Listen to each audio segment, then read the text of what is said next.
Welcome to the Week 4 LA City baseball video. Connor Morissette alongside Alex Garr. Alex, we saw some upsets this week, some games that made us scratch our heads. League play is back, and the craziness is just getting started. Exactly. Took the words right out of my mouth. The craziness is officially underway. We saw Cleveland sweep Birmingham. Cleveland does a little bit of a yo-yo in our top 10. Yeah. League play getting started all over the city section. Baseball, it's here. We're ready. And Kennedy had a couple of big wins. They are not in the top 10 this week, but that transitions nicely into the outside looking in. We got to talk about the Cougars a little bit because they beat Chatsworth, a good West Valley League team, and they beat Banning. It's a really, really good week for them. Still on the outside, but we've liked what we've seen from them. In San Fernando, they're not going to run away with the Valley Mission League, it doesn't look like, because Kennedy, we thought maybe they lost a lot of guys, and they did, but they've played good baseball lately. Well, here's the thing with Kennedy. They started the year 0-4, so really quickly they were off our radar. Like you mentioned, we knew that they lost, I think, 10 or 11 seniors, and we thought, okay, well, it's going to be a bit of a rebuilding year. But since they started 0-4, they've gone 4-1 since. The win over Chatsworth 10-7, and then Paulie, they beat Paulie 4-3 last week. So a couple of really, really nice wins there for Kennedy. Adrian Shaides went 2 for 3, had 2 RBIs in each of those games. So maybe they lost some of the big sticks from last year, but it seems like they're still going to give a lot of teams their best punch. And then they get San Fernando in the first week of May, I believe. So we're going to have some time, to see what both of these teams have. We thought San Fernando's going to run away with the Valley Mission League. We'll talk about the Tigers in a second. But like you mentioned, the Golden Cougars out of Kennedy, they got a really nice shot, and they're playing some great baseball. Anyone else, like a Granada Hills, who's on the outside, who's on the radar? I mean, Silmar had kind of a tough week, so they're going to drop a little bit. But Banning is out as well. They've lost some games. I think this 10 is pretty representative of where we're at. We kind of were banking on Banning to show us something, and that never really happened, so they're out. But Granada, Banning, those are some teams who have been and who are out still. Yeah, Granada Hills, I just want to talk a little bit about them because we haven't talked a ton about them. We've done the outside looking in, and Granada Hills, remember, they were in our initial top 10. They were number 10, and they fell out after a loss against Palisades. But they're 9-7-1 right now. They've lost 2 one-run ball games and had 1 tie in the last week and a half. So they could easily be, 11-4, having a really, really good start to the season. Just a couple of things haven't gone their way, but they get Elko this week. Yeah, so big week. If things haven't really gone your way so far, here's a chance to punch one of the best teams in the mouth, and they got a good shot against Elko this week. Let's get into our top 10. Staying put at number 10, it's the Toradors from Taft, 12-4. They beat North Hollywood on Saturday in a game we wanted to kind of see them blow them out a little bit, and that's what happened, 9-1. Elvis Park went 2 for 3 with a double and scored 2 runs in that game. 2 against Chatsworth for Taft this week. Any chance Taft can split with Chatsworth? Do you think absolutely. They have a shot? Okay, great. Absolutely. I think Chatsworth, they're down a little bit right now. We're going to talk about them in a second. But Taft, here's the chance. They're 12-4, and they beat San Fernando, which is right now their most quality win. Their schedule just has not been that tough. Not that great. So we're going to see, what is this Taft team made of? You talk about Elvis Park. He's hitting .365 on the season right now. John Halverson's hitting .400. And they got 4 arms with an ERA under 2. Like I mentioned, not facing the toughest lineups. They faced Dorsey a couple of weeks ago. They're playing North Hollywood. Some of these teams that they should be beating, hey, at least they're doing the job. But like you mentioned, they get a good Chatsworth team this week. We're really going to get the metal tested here for Taft. Yeah, so we'll see what this team's all about. It's always exciting when you're going to go up against a good league opponent, see what you're made of. So that's what we're looking for Taft this week. At 9, San Fernando, they're 9-4. They beat Silmar twice last week. I was at the second game there. That was an 8-1 win. They also crushed Reseda and then lost to Pally 8-5 in a game they were up 4-0. Oh, yeah. So they had a chance there, and then they let Pally get back into that one, and we'll get to Pally in a little bit. They've won like 11 games in a row, so they're just the hot team right now. But San Fernando, they were out last week, moving to 9. They've established themselves, I think. I know Kennedy's good, but I think still they're that top team in the Valley Mission League. And Tony Meza threw in Game 2 against Silmar. I was really impressed with him. Big junior, can throw hard. Talked with him after the game. He also had an RBI helping his cause. So I think they're getting a couple guys back from injury as well, he mentioned. So look out for San Fernando. They're peaking, and that loss to Pally, though, will leave a bad taste in their mouth. Yeah, absolutely. You don't want to lose those ball games. Like you mentioned, I think they had a 4-0 lead going into the 5th inning, and they lose that game 8-5. So that's a disaster. That's one you learn from, but you flush because you still have a lot of league play left. They get Canoga Park in Panorama. They should go 4-0 against those teams. And like you mentioned, we mentioned it in the first episode of this show here this baseball season. We said San Fernando, the Valley Mission League, it's theirs to lose. Kennedy, that's looming, but you got a month until then. So you mentioned Mesa, he's kind of burst on the scene a little bit, pitching really, really well. You got some time, so you got to decide to play Kennedy, and who knows? if Kennedy doesn't clean up against some of these lower teams, maybe the division's already locked up there for San Fernando. And if you win the league, you'll definitely be in the open division. But like we said, that loss to Paulie, it's a tough one to take. At 8, Paulie, 6-6-1. They swept Grant and then lost to Chatsworth last week. Nice to see them put up runs, though. They put up 26 runs, and Grant, we knew they were always going to sweep them, but the bats got going, and against Chatsworth, I believe they put up 5 runs. We saw them only manage 1 in a win against Cleveland. So I'm taking this week as a positive for them. I'm sure they would have liked to have beaten Chatsworth, who's down a little bit in the grand scheme of things with some of the losses that they've taken.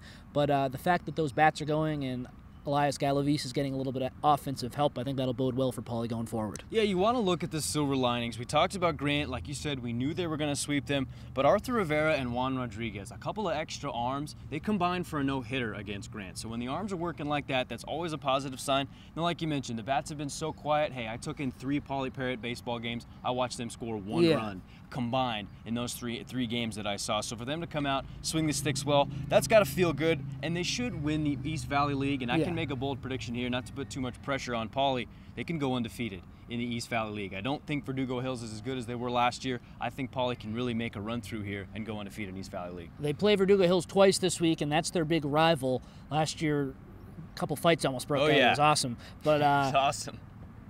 You're right, though. Paulie should be better, should beat them. There's no more Charlie Roca. Masamoto over there for Verdugo Hills is a great pitcher, but after that, you know, Matt Goki can hit, but they really lost a lot of pieces from a year ago.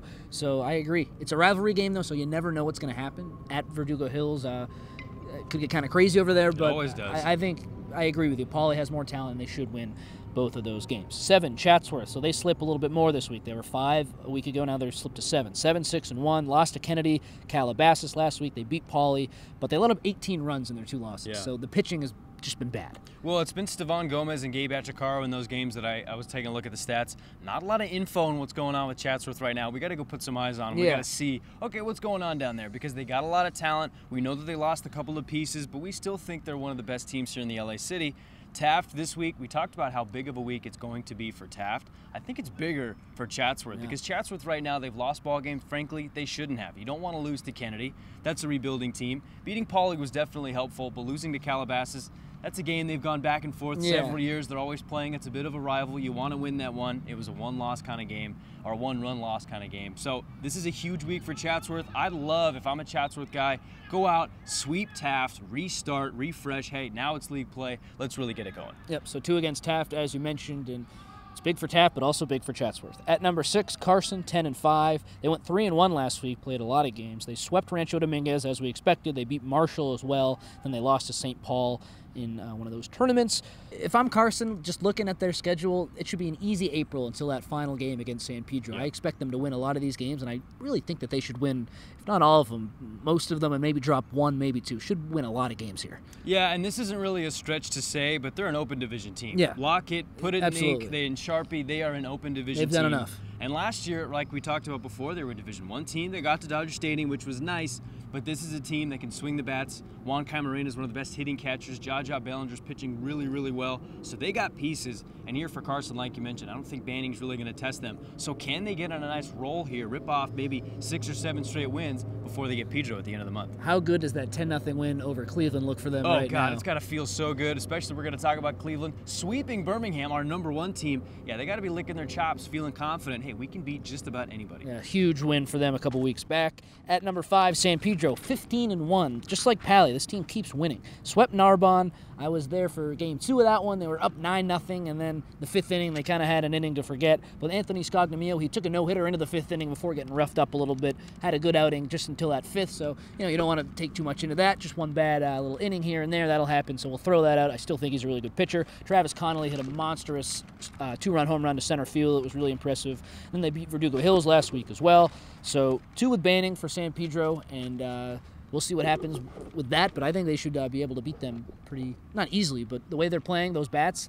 I know Hoya, we talk a lot about him for Banning, but I don't know, those San Pedro bats would really scare me if I was Banning. Well, here's the thing, like you talked about it, Pedro keeps winning and they keep hitting. We see a lot of these margin of victories. They had 7-0 win and a 9-6 win over Narbonne and then a 9-2 win over Verdugo Hills. That's not 3-1, right? That's not 2-0. Those are big, crooked numbers in several innings. So I like this San Pedro team. Chris Pederlin, 6 innings, no runs in the games against Narbonne. So these are things that I was looking for. Yeah. Who's the number 2? Who's the secondary pitcher? What else can you bring to the table? Pederlin really stepped up, and like you mentioned, they've ripped off 10 straight wins. They get Banning this week. Taft on Saturday. Can they keep going? I think so. That's a good week for them. Into the top 4, Palisades at number 4, 15-2. They've won 11 straight games. They swept Laces and beat San Fernando this past week. They're off until Saturday, where they will play Banning. But the Western League really shouldn't be too tough for them. Banning, it's a game that they should win. Palisades looking at a lot more wins in their future. The bats are still the question, but the bats woke up against San Fernando in a big way. No, in this San Fernando game, you're going to feel down if you just look at the first 4 innings. Wyatt Longcar, he's the ace. He gave up 3 runs in the first 3 innings. You're thinking, wait a minute, this isn't supposed to happen. But the team stuck together. And I talked to Wyatt on my podcast a couple of days ago, and he said this is a really tight team. Yeah. The dugout's always alive. When we get down, we know we're not out of it. And I think that really came true in that San Fernando game. Like we talked about, they were down 4-0. They blitz all the way back. I think they have a 6-run 5th inning. Maybe it was an 8-run 5th inning. Just absolutely destroy kind of the hope and dream of upsetting a Palisades team there against San Fernando.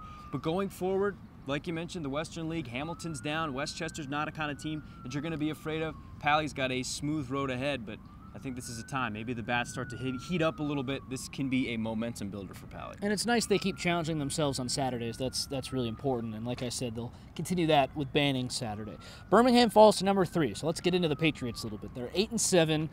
They need to do some soul searching this week, Alex. After getting swept by Cleveland, they then lost 14-9 against Thousand Oaks. Really good team. Yeah. But still, Birmingham. Left a lot of runs. Yeah, Birmingham is a team who won the city championship in the Open Division a year ago. We hold them to a really high standard. Letting up that amount of runs isn't a good look. And again, Thousand Oaks is good, but that's a team you have a chance against. And to let up that many, it leaves me scratching my head a little bit. Tough week for them. Can they bounce back? That's the question. Well, in my notes here, I say it's not panic time yet. They got the National Classic this week. Like you mentioned, a good time to go soul searching. These games obviously not going to count for league, but you're going to see some really talented baseball teams. I think they have 4 games during this week, not counting the weekend. And they start with Gar, who isn't very good, so they should be able to beat them. There should be a couple of easy warm-ups, and I think maybe they get their feet back underneath them. Look, if I'm the rest of the West Valley League, I'm not thrilled Cleveland went out and swept them, because what you've done is you've created a monster. Bear, Exactly. You're pissed off Birmingham, and now they're going to want revenge, and they have some league play games to make up, because they're down 0-2. So I think it kind of puts the rest of the West Valley League on notice. But like you mentioned, they're 8-7 right now. They had an 0-3 week last week. Flush should start over, but you got a full week of baseball ahead of you. Now the pitching is a big question mark. We saw Cleveland get to Bert Garcia a little bit. We still don't know who the clear-cut number 2 for the Patriots is.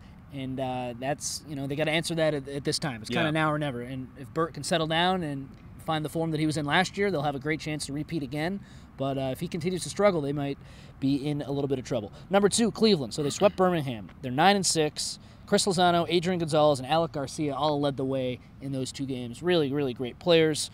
And let's just get into that. I was at the first game, and they went down early, and then from there they fought back, and they just really executed well. One of their guys had 2 squeezes that resulted in RBIs, just great execution.